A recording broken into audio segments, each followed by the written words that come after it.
It's week 43. We're on day 3, and we get another interesting day where we are only reading from one gospel. Today we're going to read from Luke chapter 12, the beginning of that chapter, through verse 30 of chapter 13. And we're going to see again more teachings that Jesus offers that indicate how we need to orient our lives to how God wants us to live, orient ourselves to God's way and God's preferences and what God considers to be holy.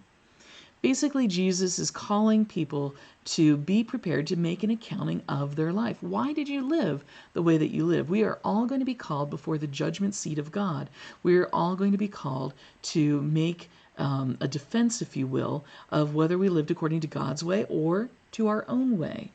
Now, as Christians, we also know that the things that we do that where we fail, we are covered by the grace of Jesus Christ and his death and resurrection on the cross. But we are still called to account, and we're still going to be responsible, even though Jesus ultimately paid the price for us. But here again we see Jesus becomes a dividing line. He's disrupting the status quo, how things have always gone, the ways that they've let things slide.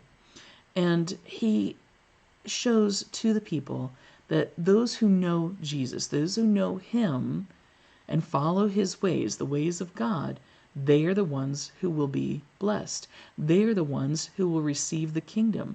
They are the ones who will be valued by God, will be provided for, will be set free.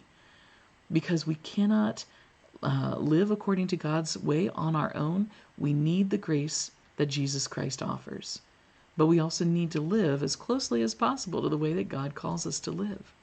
Praise be that we do indeed have Jesus and the grace that comes through the sacrifice he made on our behalves, so that when we are called to account, the wages that we have earned, remember, the wages of sin is death, the wages that we have earned will be stamped with paid in full, not by us, but by Jesus.